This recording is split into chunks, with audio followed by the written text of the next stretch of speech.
온전한 구원을 이루어가는 교회와 성도, 우리가 9번째입니다. 여러분, 우리의 신앙이라고 하는 것은 하나님을 알고 하나님을 닮아가고 하나님의 성품으로 사는 것이 어쩌면 신앙의 전부입니다. 신앙이 무엇이냐고 말하면 무엇을 안다고 하는 이론을 우리가 먼저 이야기할 수 있지만, 사실은 우리가 믿는 그 하나님을 만나고 그분이 누구신지를 알고 그분을 또 믿고 하나님의 성품을 닮아가고, 이제는 우리도 하나님의 그 삶을, 예수님의 그 삶을 따라 살아가는 것까지가 바로 우리의 신앙입니다. 그래서 날마다 저도 저 자신이 날마다 이것밖에 되지 않나 하고 한탄도 하고 한심스럽기도 짝이 없는 것이 무엇이냐면, 변화된 삶으로 살아가는 것까지가 신앙인데 어쩌면 그게 되지 않는지 모르겠어요.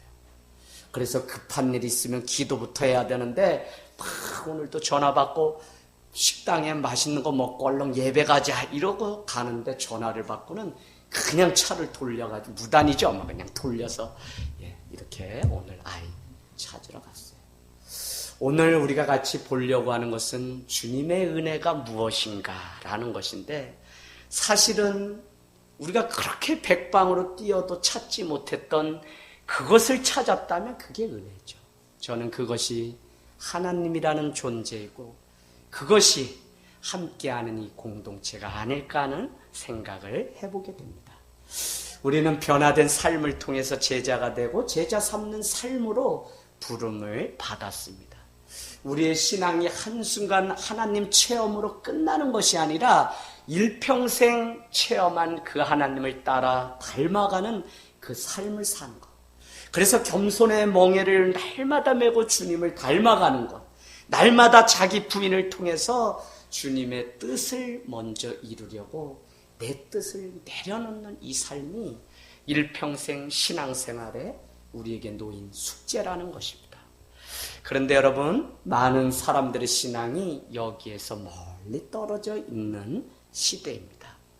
가령 열심은 있지만 주의 뜻과 상관없는 열심일 때가 있고, 많은 성경적인 지식을 알고 있지만 순종하는 삶이 따라주지 않을 때가 있고, 일평생 신앙생활을 했지만 자기 자신을 뛰어넘지 못하고 여전히 내 안에 갇혀서 살아간다면 어떻게 우리가 주님의 뜻을 이루고 주님을 닮아가는 삶을 살아갈 수 있습니까?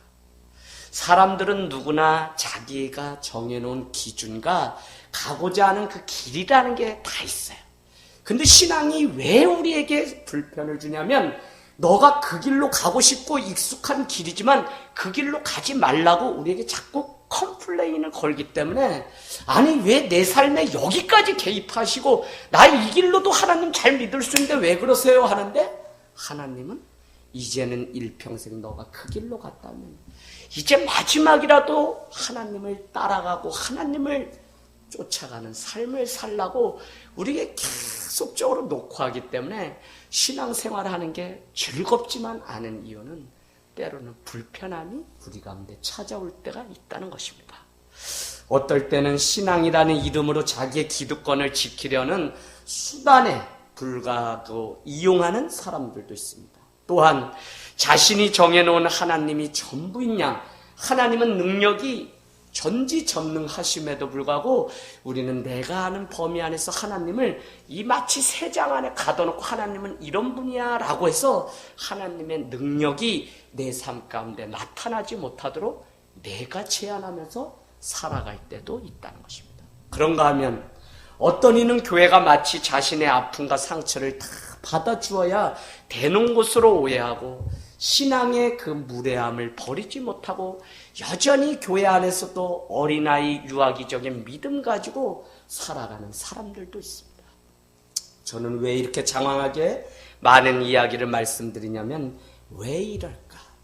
그 이유는 변화되지 못한 내 자신 때문에 그렇다는 것입니다. 더 신앙적으로 말씀드리면요, 분명한 구원론이 내 안에 정립되어 있지 않기 때문에 내가 이렇게 믿어야만 하나님을 만날 수 있는데 하는 분명한 ABC 신앙이 없기 때문에 우리는 계속 내가 가고 싶은 길만 가려고, 내게 익숙하고 편한 길만 가려고 하는데, 계속 신앙, 하나님은 그거 아니고 그거 내려놓고, 이제 너가 붙잡았던 그거 내려놓고 정말로 하나님을 의지하고 한번 너 자신을 다 들여보라고 우리에게 계속적으로 노크를 하기 때문에 이 신앙이라는 것이 불편할 때가 있다는 것입니다. 왜 그렇게 많은 사람들이 똑같은 문제에서 벗어나지 못하고 여전히 어린아이처럼 신앙생활을 하느냐면요, 자기의 의라고 하는 것이 가득 차서 주님 앞에 자신을 쳐서 복종하는 삶, 손해보는 삶을 살아야 함에도 불구하고 이기심이라는 게 나 자신을 얽어매서 더 이상 희생도 양보도 없이 살아가는 거예요. 그런데 이게 가만히 생각해보면 구원론과 다 관련이 있는 거예요. 그냥 교회 다니고 그냥 행복하면 다 구원 얻는 줄 알았는데, 목사님 말씀 들어보니까 자기 공로가 아니라 오직 주의 은혜로만 구원받는다는 이것 때문에 이게 뭐지 하는 생각이 우리 가운데 들 때가 있다는 것입니다.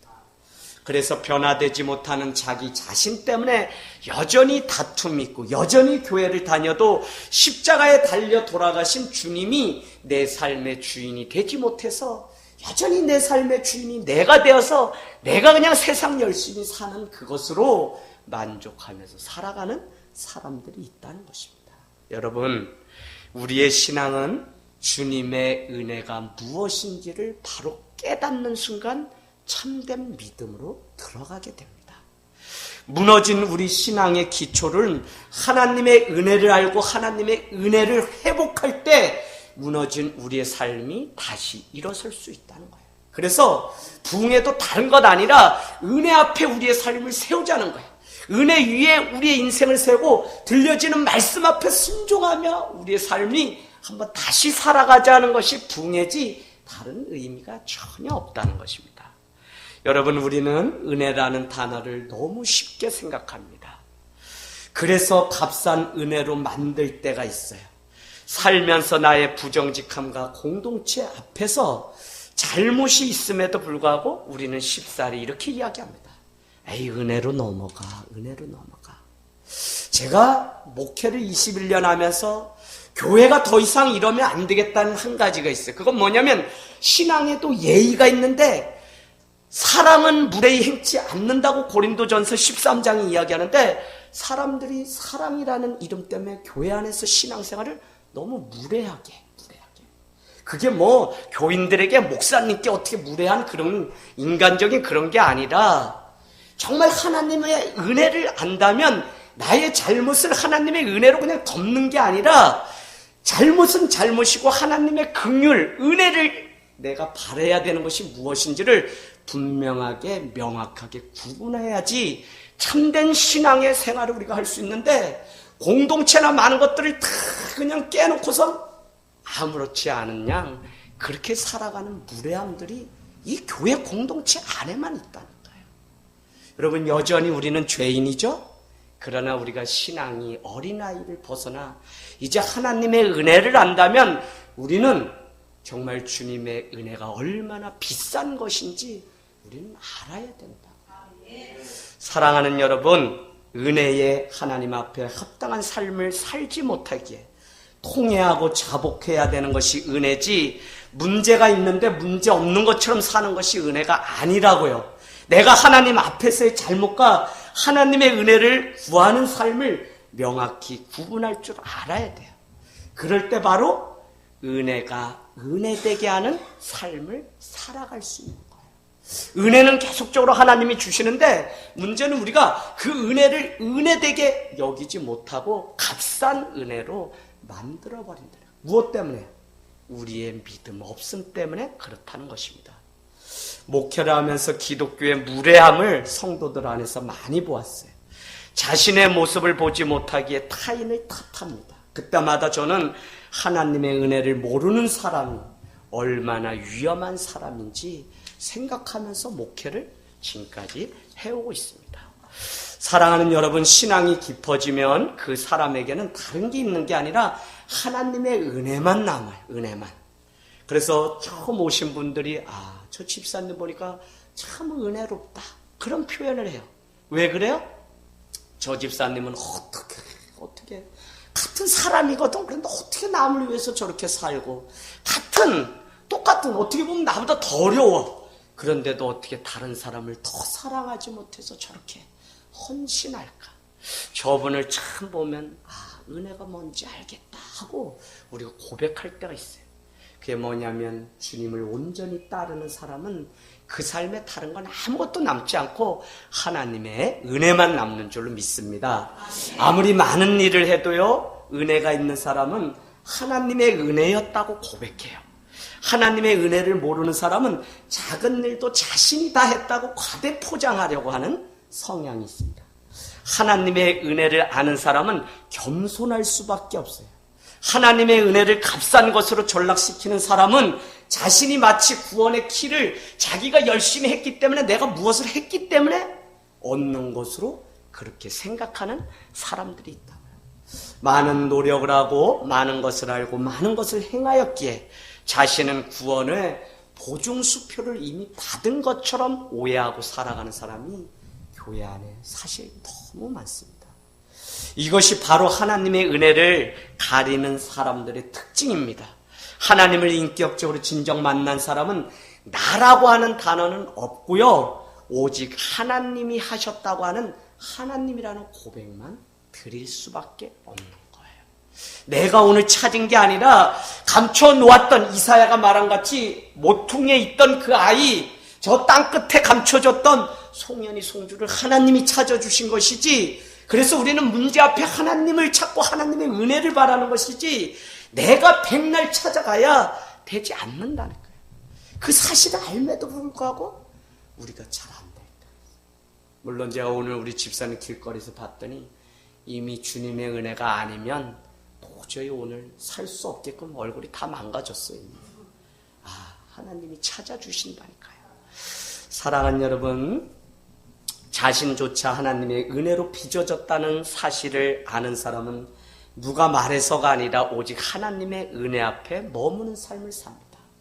여기서 은혜라고 하는 것은 나의 노력이 가미된 거에 합당한 열매를 얻는 것도 은혜겠지만, 여기서 말하는 십자가의 이 은혜는 나는 아무 공로 없고 아무것도 할 수 없는 무능한 사람임에도 불구하고 주님은 나를 긍휼히 여겨주셔서 일이 되게 하시고 찾을 걸 찾게 하시고 먹고 살게끔 도와주시는 그 은혜.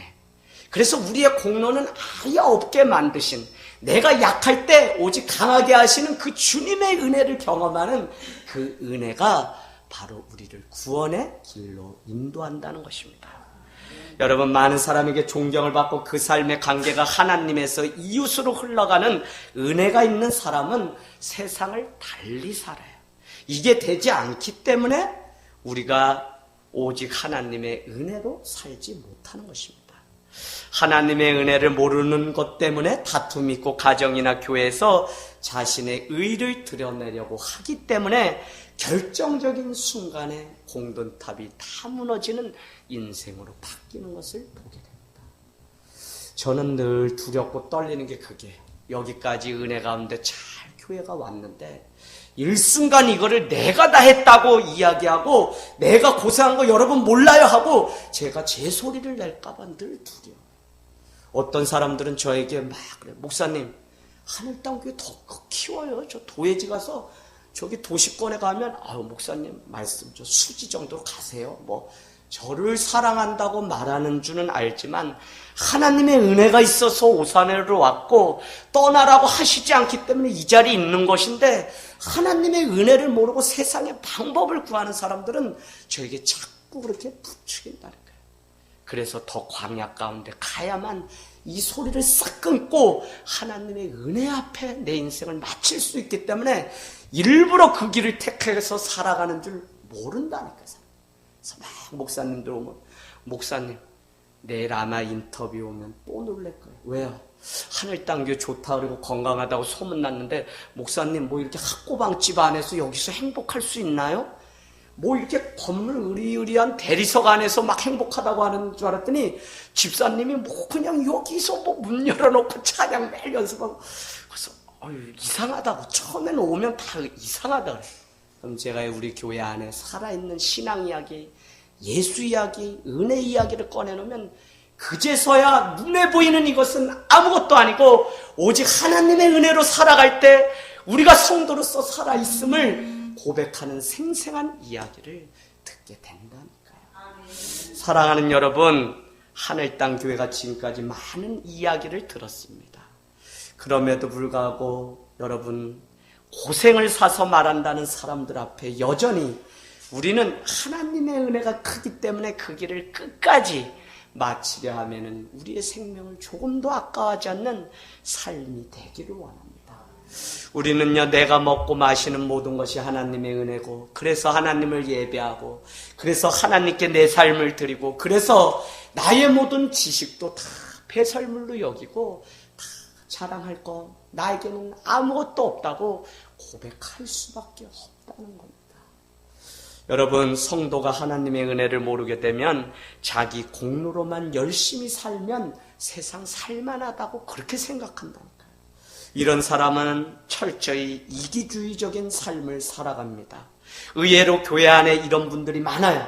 오래 교회를 다녔음에도 불구하고 하나님의 은혜가 먼저 튀어나와야 되는데 여전히 내가 무엇을 했고, 내가 기도를 많이 했고, 내가 말씀을 많이 애웠고 뭐 했기 때문에 하나님이 나에게 복을 주시고 나는 이미 구원을 따는 당상처럼 그렇게 생각하는 신앙 가운데 있다는 겁니다. 여러분, 교회에서 실수하지 않는 것은 중요하지만 그러나 내가 내 자신을 잘 지킴으로 인정받으려고 하는 것도 문제예요. 왜요? 하나님의 은혜가 아니라 내가 내 자신을 잘 관리하려고 하는 그것이 마치 자기 의가 되면 여전히 그런 사람도 자기의 공로를 먼저 말하는 습성이 우리 안에 있기 때문에 그렇습니다. 우리는 잘 참고 이겨내고 한순간 자신의 모든 것을 마지막에 잃어버리는 사람이 있어요. 왜 그러냐면 그런 사람의 말끝에는 이런 이야기를 합니다. 내가 지금까지 한 번도 말한 적 없는데, 내가 한 번도 거절해 본 적이 없는데 내가 이제는 말하겠습니다 라고 이야기하면서 자기의 수고했던 거를 일순간 다 쏟아놓아서 그 마지막 하나님의 은혜로 살았다고 생각했는데 그 목사님 마지막 은퇴하면서 여전히 돈 문제 때문에 그 쌓았던 주님의 은혜가 다 물거품이 되는 일들이 우리 안에 얼마나 많은지 몰라요.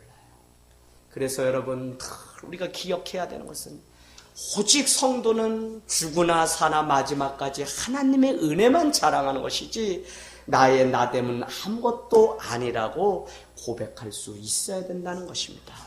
진정 하나님의 은혜 때문에 신앙생활하고 기도와 말씀을 먹고 다른 사람을 용서하는 것이지, 이것이 내가 지금까지 참았는데 내가 이제는 더 이상 못 참겠다고 하면서 다 쏟아놓게 되면 부부싸움도 그래서 큰 싸움이 되는 거예요. 그러면 그냥 참지 말고 간간히 싸워서 그냥 큰 문제로 만들지 말았으면 되는데, 교회에서도 내가 집사님 지금까지 내가 다 참았어, 근데 집사님 뭐야, 나 이제 얘기할 거야, 뭐 나 2848 막 이러면서 교회 안에 싸움이 크게 일어나는 일들을 우리가 많이 경험합니다. 여러분, 교회는 하나님의 은혜로 헌신하는 것입니다.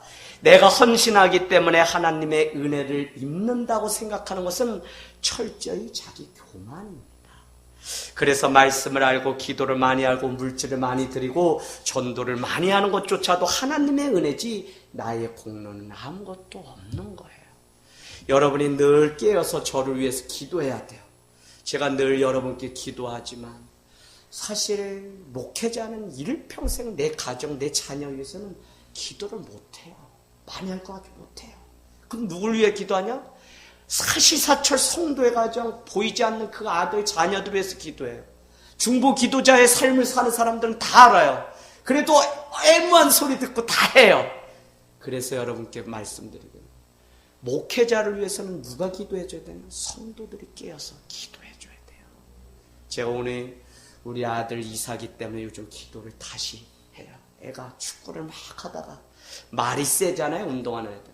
그랬더니 마음에 상처도 있고, 그래서 어느 날 유니폼을 입지 않기 시작하는데 제 마음이 우리 아들이 어떻게 하려고 그랬지 하는 마음이 자꾸 걱정도 되고, 그래서 마음껏 놀아라 했더니 요즘 아주 땀 흘리면서 학교에서 남아서 공깃돌, 여자아이들하고 공깃돌 던지다 오는데 얼마나 행복해하는지 몰라요. 에휴, 그래, 축구 안 해도 좋다. 차라리 너가 그게 더 행복하면 그거 해라 하더라. 그거 해라. 공기도 한 번에 11씩 던져가지고 한 번에 탁탁 받는 거 연구도 해보고 해서 공기로도 세계대회 나가고 하면 되지. 축구 그거 안 하면 어때? 하는데도 마음 가운데 때로는 걱정될 때. 그래서 제가 이번에 회개한 거예요. 우리 아이들 위해서는 정말 내가 밤에 그렇게 사시사철 나와서 기도하면서 성도의 가정은 보이지 않는 손주까지도 내가 다 기도하는데 우리 애 위해서는 사실 부모 형제 위해서는 못해요. 그 내가 해야 되겠다, 이제 해야 되겠다 하는 마음이 제 안에 들었습니다. 여러분, 정말 모든 것이 하나님의 은혜입니다. 이 사실을 모르기 때문에 계속 내 의가 드러나고 자신의 감정을 숨기거나 불발탄으로 만들지 못하고 결정적인 순간에 공동체를 무너뜨리는 교만이 우리 안에 있다는 것입니다. 그렇게 오랜 시간 신앙생활에도 여전히 내 감정대로 살려고 하기 때문에 우리가 하나님의 일을 그릇 행할 때가 있다는 것입니다. 하늘땅교회는 헌금을 많이 하고 이런 게 아니라 늘 여러분께 말씀드리지만 교회 오신 지 2년에서 3년 지나면 직분을 드릴 때 정말 하나님의 은혜로 사는 분이면, 없어도 그런 분이 주님 앞에 기도하는 분이라면 그런 분이 세워지는 교회가 되기를 원합니다.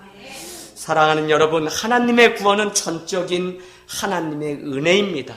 우리가 죄인 되었을 때 그 아들을 내어주시기까지 구원을 이루어 가신 하나님의 은혜라고요. 그렇기 때문에 내게 아무 공로가 없는 것입니다. 아무 자랑할 것도 없어요. 아무리 많은 말씀을 알고 아무리 많이 기도를 해도 주님의 은혜라고 우리는 고백할 뿐이지, 내가 얼마나 수고했는지 남이 나를 알아주지 못하는 그것 때문에 내 감정을 드러내기 시작하면 사단은 그것을 공략해서 일평생 나의 신앙을 와르르 무너뜨리는 일들을 너무 많이 봐요. 큰 교회에서 주차장에서 싸운다 그러죠. 은혜 다 받고 나와서 주차장에 수천대 있는데 긁었네, 아니 삑 돌면 되지 막 이렇게. 근데 그건 못 알아들었다고 막 이러고, 같은 교회 장로님인지 목사님인지도 몰라. 큰 교회는 부목사님만 막 100여 명 가까우니까 막 시큰 삿대질하고 싸우고 났더니 자기네 담당 구역 목사님인데 한 번도 그 예배에 참여해보지 않고 줄만 달랑 왔다 가시는 분이니까 교회 돌아가는 걸 모르니까 거기서 멱살 잡기 일보 직전인데 사찰 집사님이 목사님 요새 뭐 하세요? 목사님이셨어요. 이런 일들이 서울 강남 한복판에 가면 많이 있다. 그래서 예배 통해서 은혜 시큰 받고 주차장에서 은혜를 다 쏟는다고 우스갯소리가 나올 정도로 우리의 감정 때문에 하나님의 은혜를 일순간 다 버려버리는 일들이 얼마나 많은지 모른다는 것입니다. 여러분, 오늘 말씀으로 한번 들어가겠습니다. 오늘 말씀, 베드로는 자기 열심에 대해서 주님이 알아주기를 바랬습니다.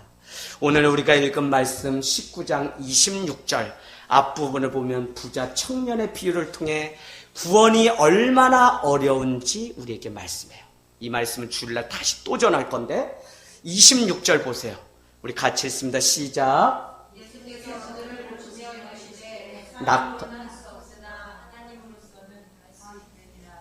그 다음 26절인가? 우리 같이 보겠습니다. 저기 보겠습니다. 24절 시작. 다시 너에게 말하노니 낙타가 바늘기로 들어가는 것이 부자가 하나님의 나라에 들어가는 것보다 쉬우니라 하신다. 아니, 낙타가 바늘기 통과하는 게 그게 말이 돼요? 우리 상식으로 안 되는데 구원을 얻는 것보다 차라리 그게 더 쉽다고 이야기하니, 오늘 베드로가 한 가지의 질문이 생겼는데 그게 뭐냐면, 아니 그러면 25절 끝에 뭐라고 얘기하냐면 제자들이 듣고 몹시 놀라서 이르되 그렇다면 누가 구원을 얻을 수 있습니까? 라고 질문을 해요. 26절, 사람으로는 할 수 없어. 그러나 하나님은 하시는 거야. 27절 베드로가 대답하여 이르되 보소서 우리가 모든 것을 버리고 지금까지 주님을 따라 싸운데 그런즉 우리가 무엇을 이제 얻을 수 있습니까? 그 말 안에는 하나님이 우리에게 구원은 물론일 뿐만 아니라 엄청난 상급이 기다리고 있다고 이렇게 베드로가 지금 알고 있는 것입니다. 그런데 여러분, 오늘 포도원의 품꾼들 비유를 통해서 하나님의 은혜가 무엇인지 예수님은 말씀하시고 베드로는 자신의 모든 것을 버리고 주님을 따랐는데 시간이 많이 흘렀어요. 그래서 베드로는 내가 주님께 다 드렸으니 내가 이제 얻을 수 있는 것이 무엇이냐고 당당하게 묻고 있는 것입니다. 그러나 오늘 이것이 얼마나 잘못된 헌신인지 우리에게 이 말씀의 비유는 가르쳐주고 있습니다. 내가 무엇을 얻으려고 하는 헌신은 참된 헌신이 아니라는 것입니다. 헌신의 대가로 반드시 축복만 오는 것이 아닙니다.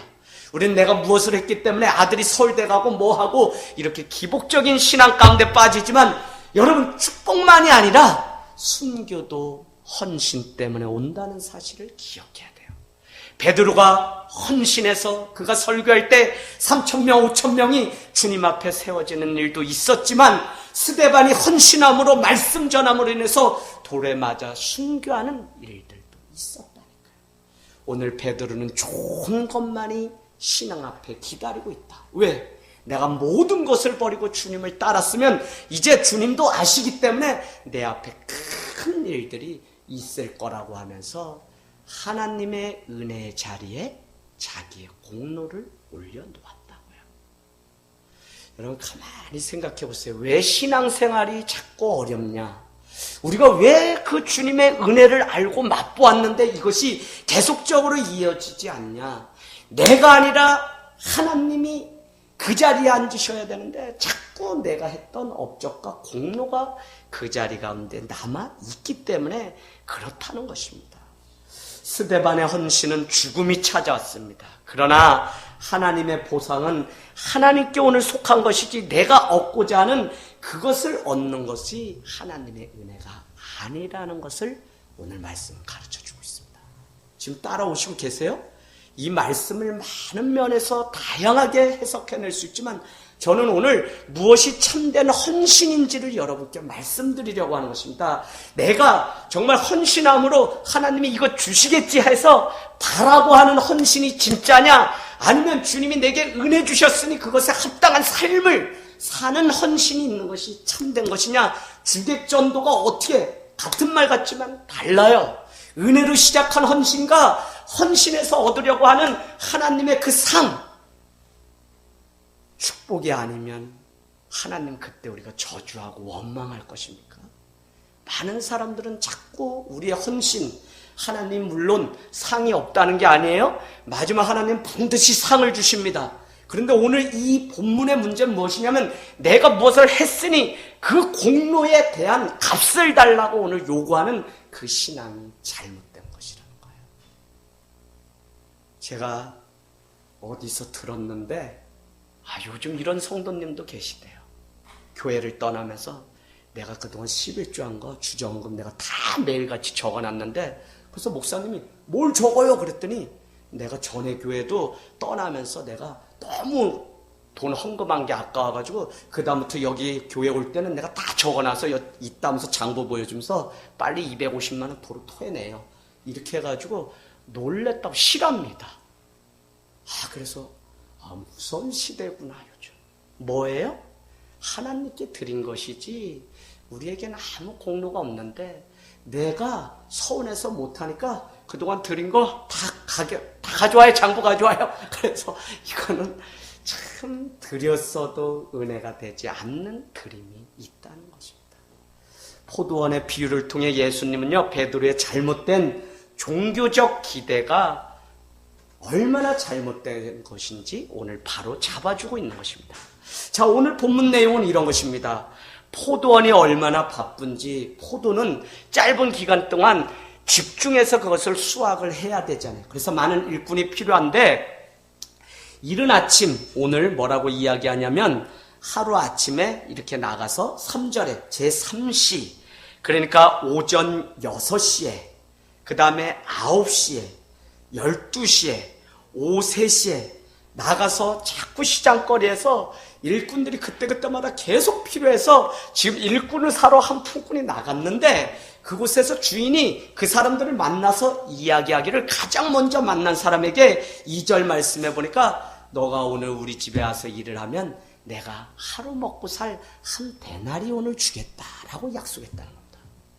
그런데 아이러니하게 종일 일한 6시에 온 그 사람에게도 한 데나리온, 9시에 만난 사람에게도 한 데나리온, 12시에도, 오후 3시에도, 급기야는 6시에 일이 끝나는데 5시에 나가서 또 일꾼을 데리고 오는데 하루 일과가 다 끝났는데 거기서 문제가 생겼어요. 그게 뭐냐면 주인이 말하기를 나중 온 사람부터 싹을 주는 거예요. 그래서 그 싹을 받으려고 쭉 섰는데 끝나는 시간 1시간 남겨놓고 온 그 사람이 봉투를 싹을 봤는데 웨이지를 딱 봤는데 뒷사람들이 보니까 거기에 뭐라고 써있냐면 한 데나리온이라고 써있다는 것입니다.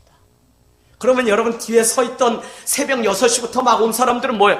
야 1시간 남겨놓고 온 사람도 한 데나리온 나는 12데나리온 줄라나? 이거 신났다. 야 우리 주인 역시 선하구나 라고 생각을 했는데 문제는 뭐냐면 더 많은 일을 했음에도 불구하고 더 많은 것을 받겠다고 생각했음에도 불구하고 그 사람들의 기대와 달리 그들조차도 한 데나리온밖에 받지 못했다는 거예요.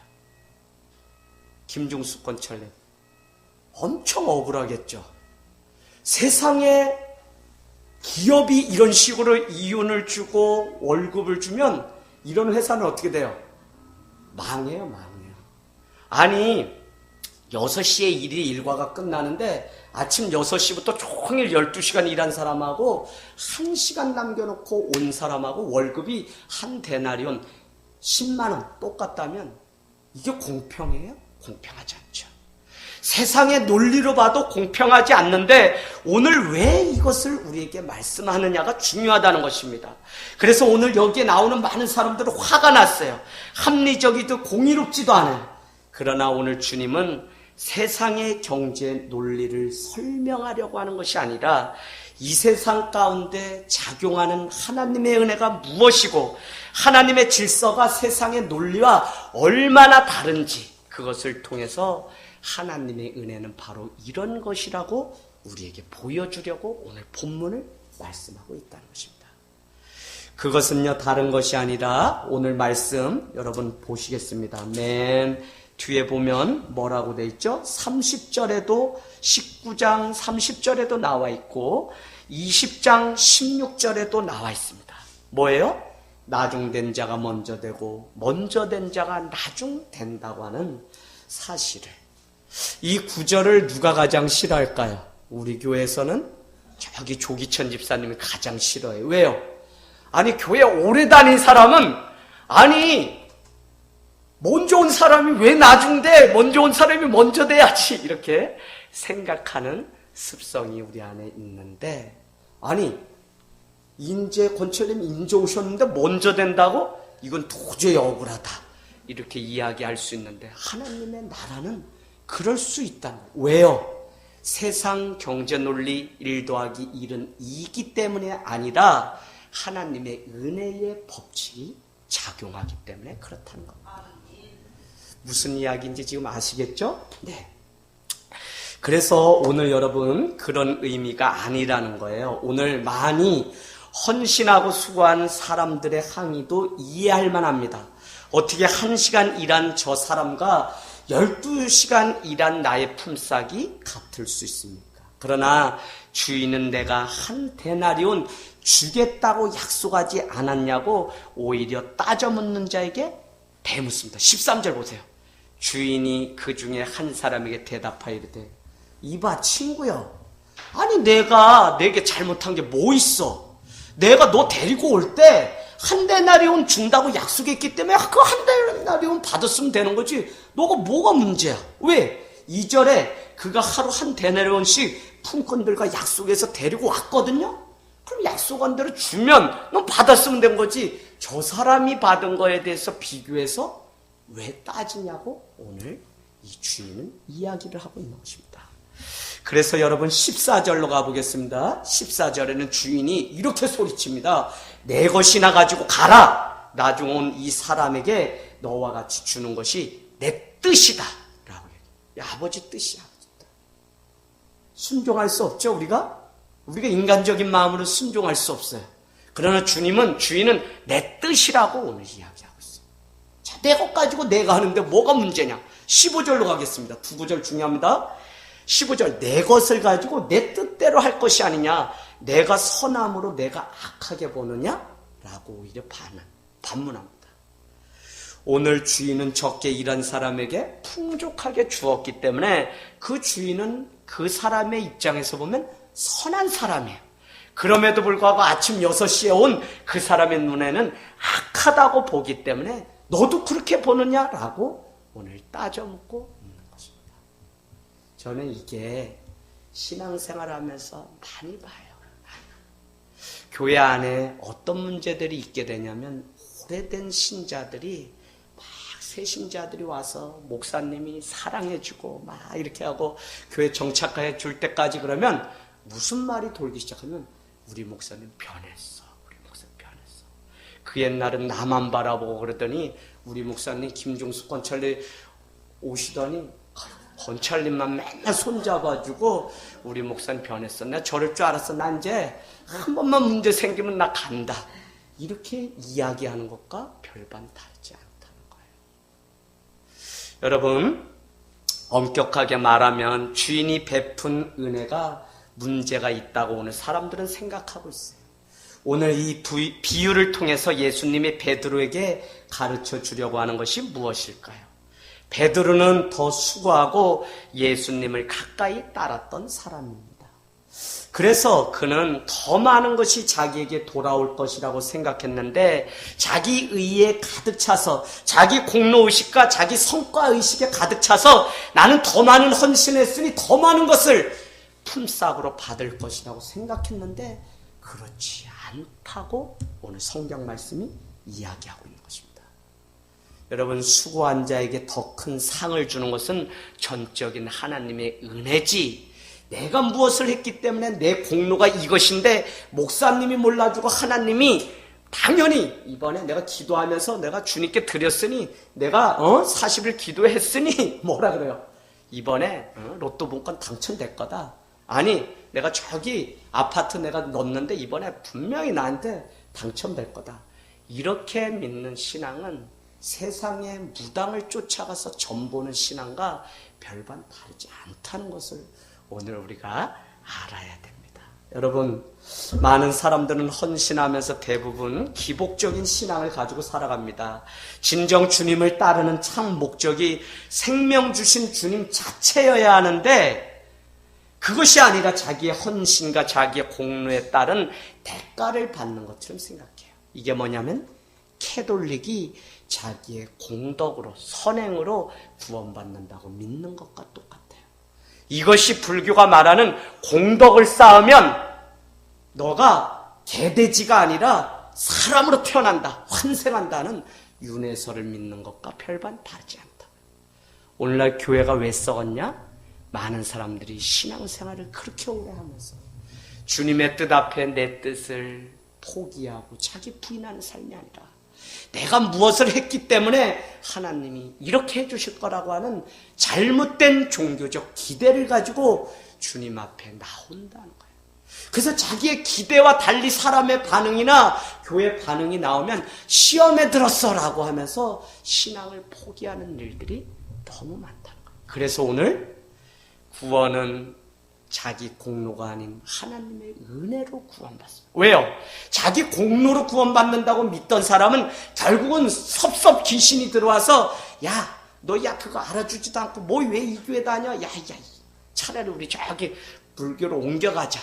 이렇게 자꾸 섭섭 귀신이 우리를 유혹한다고요. 그런데 처음부터 나는 아무 의지 없어. 나는 아무 공로 없어. 나는 그냥 주님이 이제 불러준 것만으로도 나는 감사해야 하는 은혜의식으로 살아가는 사람은 어떤 상황이 있어도 끝까지 주님을 붙잡고 주님을 따라가기 때문에 그 사람이 구원을 얻는다는 것입니다. 할렐루야. 그래서 우리는 내 공로가 아니라 주님의 은혜로 살아가는 삶을 살아야 된다는 것입니다.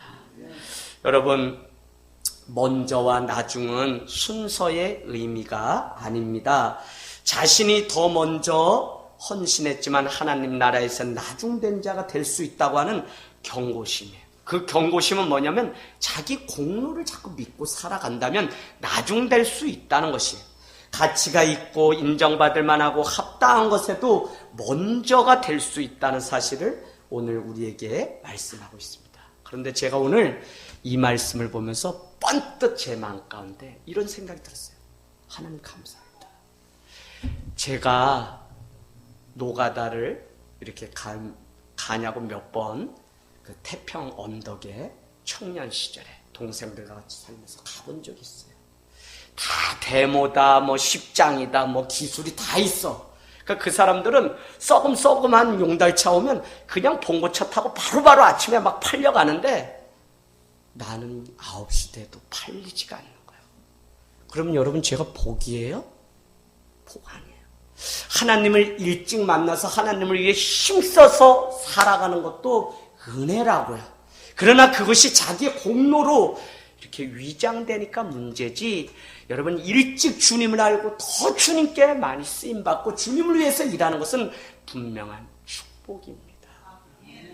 왜 하냐면요, 태평역 그 언덕에서 타세요.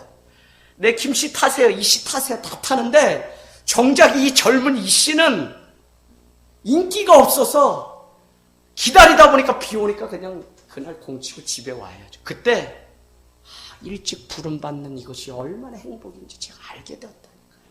그래서 여러분 말씀을 이렇게도 저는 해석하고 싶어요. 그럼에도 불구하고 또 한 가지 오늘 깨달은 것은 무엇이냐면 왜 먼저 된 자가 나중될 수 있을까?